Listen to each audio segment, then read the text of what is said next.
Welcome back to Swine TV, Cool Cells with Jeffrey Odle. Jeff, welcome back to the program. Hey, thanks for having me, Jim. It's great to be back. Got a couple good things to talk about today, but can you give kind of a brief reintroduction to our audience, who you are and the company you work with? Sure, I work for Lanxess Biosecurity Solutions. We are a company that provides primarily cleaners and disinfectants for farm biosecurity, mostly production animal, swine and poultry. I have been the technical marketing manager with Lanxess for 7 years, but I've been in this role as the technical marketing manager for Virkon-S disinfectant for the last 18 years. So I know we talked about it before we started this podcast. It's not warm weather today, it's cold and rainy, but the warmer weather is approaching.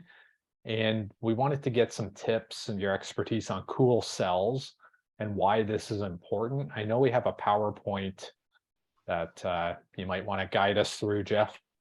Sure. Cool cells are important because they help to regulate the temperature of most of the poultry and swine houses that we have in at least in the U.S. If you go to slide 2, Jim. And for those who aren't familiar with what a cool cell pad is, or an evaporative cooler, same thing. It's basically a cardboard substrate or a pad that's on the side of the poultry house. We'll keep it at poultry at this point, but it's on the side of the house, and you drip water on that pad. And then on the opposite side of the house, you have really large fans that draw the air through that cold water that's dripped onto those pads. And that's how they regulate the temperature in the house. You can lower the temperature quite significantly. The problem with that is those pads in warm weather tend to grow algae. Anytime you have humidity, warm weather, you're going to grow algae. But then also based on the source water that you're using, you could have hard water, which has hard water ions in it that can build up. They harden and they solidify on those pads. And that also will restrict the flow of air through those pads, making them less efficient. It'll also increase your energy costs because your fans are working harder and longer, trying to regulate that temperature. So it's important to keep those pads clean. You get dust and dirt from neighboring farms, from the wind, they all get in there and they tend to plug those pads up. I've talked to the manufacturers for some of the pads and asked them what do they recommend to clean those pads, to maintain them and keep them at full efficiency. And their basic answer was, we don't want you to clean it, we want you to replace it, which is going to cost a lot of money. And so it's more cost effective to keep them clean. So we need something that's going to dissolve that hard water scale and kill the algae. We used to have a great set of products for that. We had an acidic cleaner that was low foaming, that would dissolve the scale, but then we would follow it up with a disinfectant product that had tributyl tin oxide in it, which is a great algicide. The problem is it's also persistent in the environment. So we discontinued that product. And with a product like Virkon, where you have an acidic pH and you also have a great disinfectant, we thought that, well, this would be a great opportunity to, instead of using two products in a two-step process, we could go in there and maintain those pads, do the same thing with one step. If you go to the next slide, this is basically just showing a diagram of how the air is drawn through, using the fan, drawn through those pads, and that helps to regulate the temperature. And you have a sump that holds a volume of water that continually recycles through those pads. So it's dripped down, it's caught in a tray at the bottom, and then it's pumped back up to the top and goes through a drip line back onto the pad. And then there's makeup water that will go in there as that water evaporates. The next slide. So what we did was we ran field trials with the Virkon-S. Since it is a pH of about 2.3, we actually did a worst case study. We took pads and we immersed them, we submerged them in a 2% solution of Virkon, which is twice the recommended use rate. And we held it at 2% concentration for 3 weeks to see if there was any in material integrity problems with the pad itself. Is the acidic pH going to dissolve the pads? Is it going to impact the adhesives that are used? And we didn't find any negative impact on the pads. So we said, okay, this looks like a safe alternative to using an acidic cleaner and a disinfectant. We could do it all in one step. Let's go to the next one. If we go to the video. Okay, so we've got a little video we're going to share here. Before we get to the video, this is something April through October that people need to be aware of. Yeah, it's when the temperature starts getting warm, especially here in the U.S. Maybe not so much in Canada, but in the U.S., you're starting to look at some warm weather. It was almost 21 C or 70 Fahrenheit here in the U.S. yesterday. So you're starting to get some warm weather. And once you have that humidity build up, you're going to start to see those houses get warm, and then you're going to need to bring that temperature down so those animals are more comfortable. Do you want me to play the video, or do you want to give the backstory first, Jeff? Yeah, well, so we went down to a poultry house in Maryland, and we decided we were going to run a trial using Virkon S to see how it did. And this is a short video. We dosed the pads at 0.5% concentration, and if you play the video, we'll see how he goes. This particular farm, those pads were you could see real concentrated streaking before we ran the trial. And this was about a week later. There's no streaking in the pads. They're all plugged. The algae's dead. And so it's much more efficient. It was a real successful trial where we just basically, we slurried up Virkon in a bucket. We poured it into the sump and the bottom tray, let it recycle through the system. And so it was able to dissolve all that scale.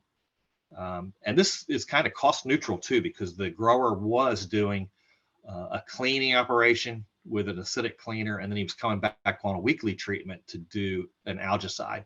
So in the price of the Virkon S was offset by the previous treatments. So it was a great PowerPoint and video. Any other core details we can take out of that, Jeff? Yeah, I mean, this was a great product. I've always believed in Virkon S. Like I said, I've been the technical manager for 18 years. And Lanxess Biosecurity Solutions is a new form. It's a new business within Lanxess, where we've actually acquired several other disinfecting companies. We started out acquiring the Chemours Clean and Disinfect business, which used to be DuPont. And then we acquired Tessio out of France and IFF out of the United States. And then combined those three companies. And now we have a portfolio of about 300 products. We've got 120 employees, 30 scientists that give us R&D and technical support. And we operate in 80 different countries around the world. And so this is an opportunity to take a product that everybody used to rely on for emergency disease control. Whenever there was an outbreak, everybody turns to Virkon. And we were looking at it in a sense that, well, if you use Virkon every day, then you wouldn't have these types of problems. And so it is such a versatile product. It can be used for emergency disease control. It can be used for boot baths, waterline disinfection, hard surface disinfection, and in this case, the cool cell pads. So staying on point with the warmer weather season, is there a myth or something people should be aware of to take note of on top of cool cells? Anything else, Jeff? Well, you're also going to have bacteria and other contaminants get into those pads. So you're going to want to have a broad spectrum disinfectant that'll take care of bacteria, algae. If there's any possible viral contaminants coming through the air, now you've got a good disinfectant on those pads to help minimize any contamination that could get into the house. So how is AASV? Well, I didn't actually attend this year. I actually, this was my first year that I've not given a talk in the last 5 years. Jessica Resack, who you know as our marketing communication manager, she attended. She said the attendance was very, very good. Had a real good show.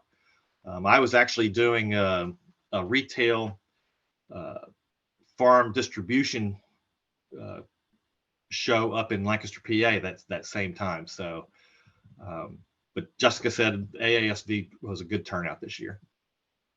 And I know the last time we talked, you were going to transition a little bit into retirement. Do you have an update on that? Yeah, I'm actually working about 2 days a week. My primary job right now is to help transition my replacement, who's a swine veterinarian coming up from Sao Paulo, Brazil. She is in the process of relocating she's going to initially relocate to Delaware. So in fact, she's actually here this week, and her name is Dr. Giselle Ravagnani. She is a PhD and a veterinarian, so a very smart young lady, and we're going to transition her and make sure that everything is smooth so that she understands who our distribution partners are and can give our customers the technical support that they need. Is it just Dr. Giselle, or is there anybody else coming on board? Well, we've got Dr. Giselle is taking the technical marketing role, but we are also in the process of replacing another old guy, Dr. Gerald Good, who is our head of sales. He is in the process of retiring as well, and Gerald's replacement should be announced probably within the next week or so. So final thought, Jeff, what else should producers be keen on for the rest of 2023? Well, we need to not only think about the warm weather, but we need to also look at the cold weather. So every year we typically hear that PRRS and PED are bad, and starting in October, going through the cold winter months. And the things that we need to be concerned about is, are we using a disinfectant that is effective at cold temperature? And Virkon S is not impacted by cold temperature. So we have tested it. It is effective against PRRS, PED at cold temperature and with short contact time. So we do have like a 1 minute contact time. So we know it's fast acting. It'll work in applications such as boot baths. So that's 6 months down the road, but we need to keep that in mind as well.